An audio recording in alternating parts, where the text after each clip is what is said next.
Folks, hello again. Xi Jinping is many things, but he's not stupid. There's calculated thinking behind every decision that he makes. So when he decides on a so-called no-limits partnership with Vladimir Putin, it's not just to bail out Russia, it's because it serves China's interests. Until it doesn't. More on that in a moment. China's priority is China. Make no mistake, President Xi will turn this partnership to his advantage. Let's start with UnionPay.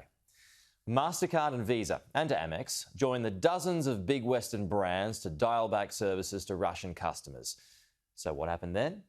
UnionPay, China's state-owned financial services alternative, stepped in to help Russians move around Western sanctions. China plays the long game better than anyone, and its alliance with Russia is, at the moment, a matter of convenience. Regardless of whether Putin takes Ukraine or not, the war will weaken Russia, and that becomes Beijing's advantage. Xi will have monstrous leverage over Moscow. The risk for Xi, though, is that as Putin becomes more of a pariah and global outcast, Xi gets caught up in the collateral damage. Condemnation has already begun. After revelations, Xi knew Putin was about to invade Ukraine. His only request was that he do it after the Winter Olympics. There is another risk for Xi, a big financial one. China is helping Russia fund its war. The No Limits partnership involved a $120 billion US transaction for Russian gas. And now, according to the Financial Times, Russia has asked China for military equipment. So Xi could eventually be in danger of attracting crippling sanctions of his own. We are communicating directly, privately to Beijing that there will absolutely be consequences for large-scale sanctions, evasion efforts, or support to Russia to backfill them. We will not allow that to go forward and allow there to be a lifeline to Russia from these economic sanctions from any country anywhere in the world. But regardless of sanctions, trouble is already coming for Xi Jinping. A prosperous China needs a prosperous West.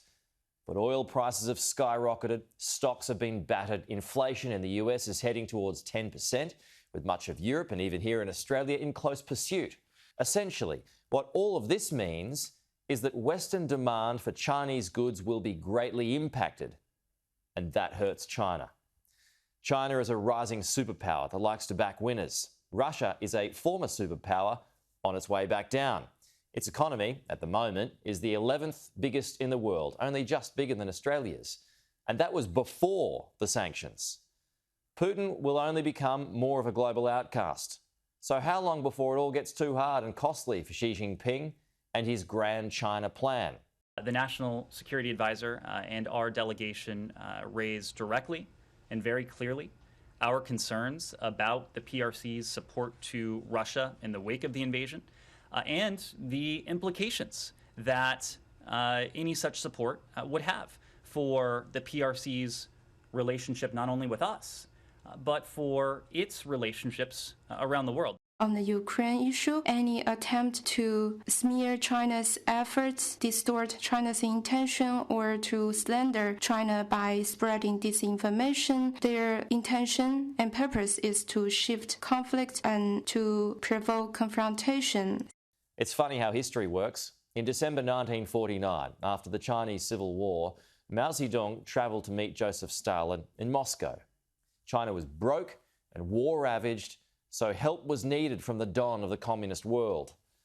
After months of haggling, Mao got a deal. But as pointed out by The Atlantic this week, it was on humiliating terms, even though Soviet advisors trained Chinese army officers and helped plan Chinese cities.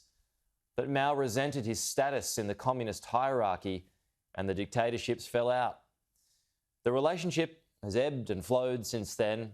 On the face of it, it seems to be on rather good terms at the moment. But for how long?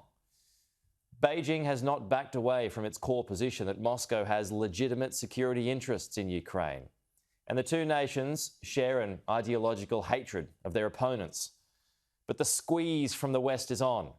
At the end of the day, as we've spoken out here a few times, money is king. It talks louder than anything else. If you want to support this channel, please like, share, and subscribe below, and I'll see you next week.